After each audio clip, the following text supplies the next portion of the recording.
पाकिस्तान ने एक बड़ा फैसला लेते हुए ईरान के साथ व्यापार को आसान बनाने के लिए अपने वित्तीय नियमों में ढील दे दी है। रिपोर्ट्स के मुताबिक अब पाकिस्तानी एक्सपोर्टर्स को पहले की तरह लेटर ऑफ क्रेडिट या एडवांस पेमेंट जैसे जटिल सिस्टम पर पूरी तरह निर्भर नहीं रहना पड़ेगा, क्योंकि ईरान पर लगे अमेरिकी और संयुक्त राष्ट्र के कड़े प्रतिबंधों की वजह से बैंकिंग चैनल्स में भारी दिक्कत आ रही थी। अब पाकिस्तान के वाणिज्य मंत्रालय ने कुछ खास सामानों के लिए इस नियम में छूट दे दी है, जिसमें सी फूड, आलू, मांस, प्याज, मक्का, खट्टे फल, केले, टमाटर, फ्रोजन चिकन, दवाइयाँ और टेंट जैसे सामान शामिल हैं। हालांकि ये छूट फिलहाल 3 महीने के लिए दी गई है। इसके साथ ही पाकिस्तान ने यह भी तय कर लिया है कि वे चावल के निर्यात के लिए ईरान के रास्ते सेंट्रल एशिया और अजरबैजान तक ट्रांजिट की अनुमति देगा, जिससे ईरान एक अहम ट्रांजिट हब के तौर पर और मजबूत हो रहा है। ये फैसला ऐसे समय में सामने आया है जब पाकिस्तान और अफगानिस्तान के बीच तनाव बढ़ा हुआ है और व्यापार के रास्ते सीमित हो रहे हैं। वहीं दूसरी तरफ शहबाज शरीफ ने भी खाड़ी देशों को अतिरिक्त खाद्य निर्यात तेज करने का आदेश दिया है, क्योंकि स्ट्रेट ऑफ हार्मोज में जारी तनाव के कारण तेल सप्लाई प्रभावित हो रही है। पाकिस्तान अब इस पूरे संकट के बीच खुद को एक क्षेत्रीय खिलाड़ी के तौर पर स्थापित करने की कोशिश कर रहा है और अमेरिका, ईरान दोनों के साथ अपने संबंध संतुलित रख रहा है। यही वजह है कि उसे एक संभावित मध्यस्थ के रूप में भी देखा जा रहा है। दिलचस्प बात यह है कि इस जंग के बीच पाकिस्तान के झंडे वाले जहाज स्ट्रेट ऑफ हार्मोज से सुरक्षित गुजरने में सफल रहे हैं और कुछ विदेशी जहाज भी खुद को पाकिस्तानी झंडे के तहत ट्रांजिस्टर कर इस रास्ते से गुजरने की कोशिश कर रहे हैं। हालांकि जहां एक तरफ पाकिस्तान को इस संकट से शिपिंग और फूड एक्सपोर्ट में मौके मिल रहे हैं, वहीं दूसरी तरफ खाड़ी देशों से ऊर्जा सप्लाई कम होने की वजह से देश को भारी नुकसान भी झेलना पड़ रहा है। हालात इतने गंभीर हैं कि ईंधन की कमी के चलते पाकिस्तान में 4 दिन का सरकारी वर्क वीक लागू करना पड़ा है और स्कूलों को 2 हफ्तों के लिए बंद करना पड़ा है। ऐसे में साफ है कि यह फैसला सिर्फ व्यापार को बढ़ावा देने के लिए नहीं, बल्कि एक बड़े भू राजनीतिक खेल का एक अहम हिस्सा है, जहां पाकिस्तान पर मोर्चे पर संतुलित बनाने की कोशिश कर रहा है। यूनाइटेड स्टेट्स लगातार ईरान के खिलाफ सख्त बयानबाजी कर रहा है और हमले की धमकियां भी दे रहा है। वहीं तेहरान और उसके सहयोगी गुटों ने साफ चेतावनी दे दी है कि अगर अमेरिका ने हमला किया तो पूरे क्षेत्र में मौजूद अमेरिकी सैन्य ठिकानों को निशाना बनाया जाएगा। इस पूरे तनाव के बीच सबसे बड़ी चिंता यह है कि मिडिल ईस्ट पहले से ही हजारों अमेरिकी सैनिकों और दर्जनों सैन्य ठिकानों से भरा हुआ है। जानकारी के मुताबिक अमेरिका के पास इस क्षेत्र में कम से कम 19 सैन्य साइट्स हैं, जिनमें से 8 स्थायी बेस माने जाते हैं और इनकी मौजूदगी बहरीन, मिस्र, Iraq, Israel, Jordan, Kuwait, Qatar, Saudi Arab, Syria, Oman और यूएई जैसे देशों में फैली हुई है।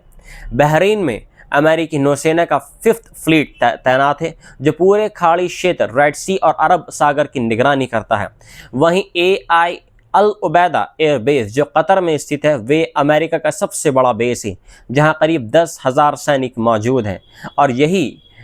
कैंटकॉम का मुख्य केंद्र भी है। कुवैत में कैंप अरिफजान और अन्य बेस मिलाकर करीब 13,500 अमेरिकी सैनिक तैनात हैं, जबकि यूएई में अल दफरा एयरबेस समेत 3500 सैनिक मौजूद हैं। इराक में एल असद और एरबिल बेस हैं, जिन्हें पहले भी ईरान निशाना बना चुका है। जॉर्डन में मुवफ़्फ़क़ सालती एयरबेस और सऊदी अरब में प्रिंस सुल्तान एयरबेस जैसे बड़े केंद्र मौजूद हैं,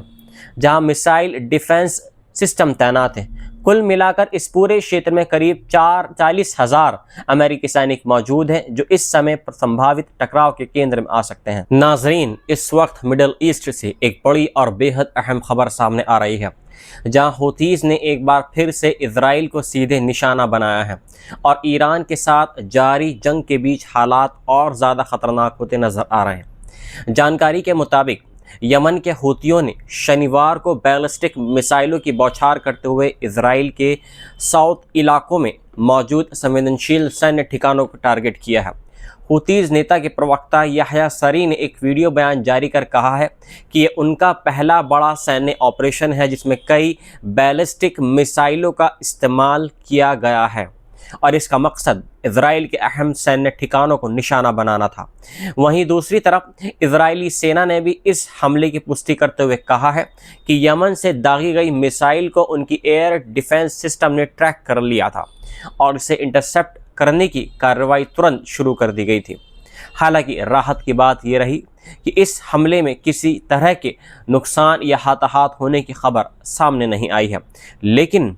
इस हमले ने पूरे क्षेत्र में तनाव को और ज़्यादा बढ़ा दिया है। ख़ास बात यह है कि इससे पहले हूतियों ने साफ चेतावनी दी थी कि अगर ईरान पर हमले ऐसे ही जारी रहे और अमेरिका या अन्य देश इस जंग में शामिल हुए तो वे भी खुलकर इस युद्ध में कूद जाएंगे, और अब उनका यह हमला उसी चेतावनी का हिस्सा माना जा रहा है। यहया सरी ने अपने बयान में कहा है कि यह कार्रवाई ईरान और लेबनान, इराक और फ़िलिस्तीन में मौजूद रेजिस्टेंस फ्रंट्स के समर्थन में की गई है, और उन्होंने साफ कहा है कि जब तक इन सभी मोर्चों पर हमले बंद नहीं होते तब तक उनके ऑपरेशन ऐसे ही जारी रहेंगे। आपको बता दें कि अक्टूबर 2023 में गाज़ा में युद्ध शुरू होने के कुछ ही दिनों के बाद हूतियों ने रेड सी में अंतर्राष्ट्रीय जहाज़ों को निशाना बनाया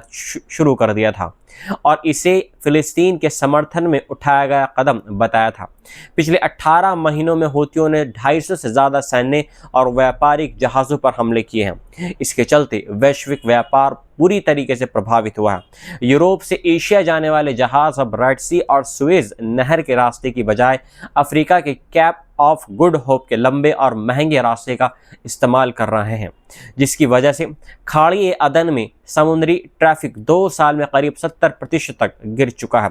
इसी बीच ईरान द्वारा स्टेट ऑफ हार्मोज को प्रभावी रूप से बंद करने के बाद रेड सी की अहमियत और बढ़ गई है, क्योंकि दुनिया के करीब 20% तेल की सप्लाई इसी रास्ते से होती है और अब सऊदी अरब भी अपने तेल निर्यात का बड़ा हिस्सा रेड सी के यनुबू पोर्ट की तरफ मोड़ चुका है। ऐसे में साफ है कि हूतियों का ये नया हमला सिर्फ इजराइल पर हमला नहीं बल्कि पूरे वैश्विक व्यापार और ऊर्जा सप्लाई के लिए एक बड़ा खतरा बनता जा रहा है और आने वाले दिनों में ये टकराव और भी बड़ा रूप ले सकता है।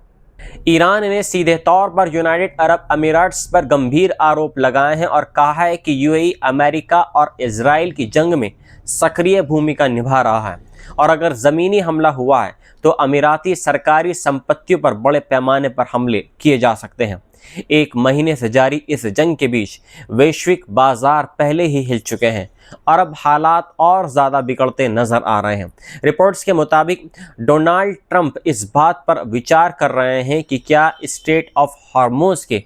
अहम जो आयरलैंड है वहाँ पर कब्जा करने के लिए ज़मीनी सेना उतारी जाए या नहीं, ताकि ईरान द्वारा ऊर्जा सप्लाई में रुकावट को रोका जा सके। खास तौर पर खार्ग आइलैंड, जिस पर ईरान के करीब 90% तेल निर्यात निर्भर है, और केशम आइलैंड जो इस रणनीतिक जल मार्ग पर नज़र रखता है। इन दोनों पर ध्यान केंद्रित किया जा रहा है। माना यह जा रहा है कि अगर ऐसा ऑपरेशन होता है तो इसकी शुरुआत खाड़ी देशों में मौजूद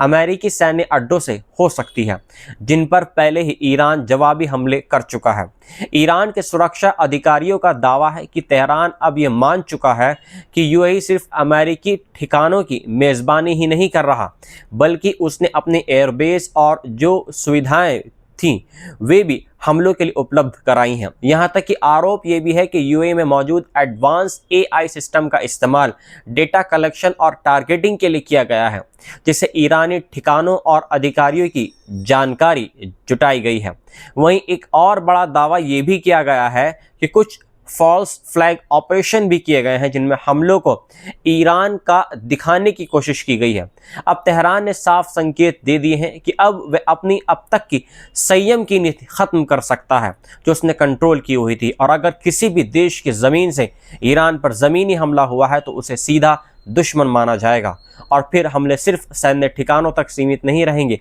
बल्कि सरकारी संस्थानों, व्यापारिक संपत्तियों और निवेश तक को निशाना बनाया जा सकता है। इस बीच इजराइल और अमेरिका द्वारा ईरान के साउथ पार्ट्स गैस फील्ड पर 18 मार्च को किए गए हमले के बाद तेहरान ने खाड़ी देशों में ऊर्जा ढांचे को निशाना बनाया है और मिसाइल व ड्रोन हमलों में होटल, एयरपोर्ट, पोर्ट और एम्बेसी तक प्रभावित हुए हैं। वहीं रिपोर्ट्स ये भी कह रही हैं कि रूस सहित ईरान के सहयोगी देशों से मिली जानकारी के आधार पर तेहरान को लग रहा है कि ज़मीनी हमला कभी भी शुरू हो सकता है। हालांकि ट्रंप ने 2 बार हमले को टाल दिया है और बातचीत की बात कही है, लेकिन ईरान इसे असली कूटनीति नहीं बल्कि सैन्य तैयारी के लिए समय लेने की रणनीति मान रहा है। ऐसे में अब साफ यह है कि अगर स्ट्रेट ऑफ हॉर्मुज़ या किसी ईरानी आइलैंड पर हमला हुआ तो यह टकराव पूरे खाड़ी क्षेत्र को आग में झोंक सकता है और दुनिया भर की तेल सप्लाई और अर्थव्यवस्था पर इसका सीधा असर पड़ सकता है।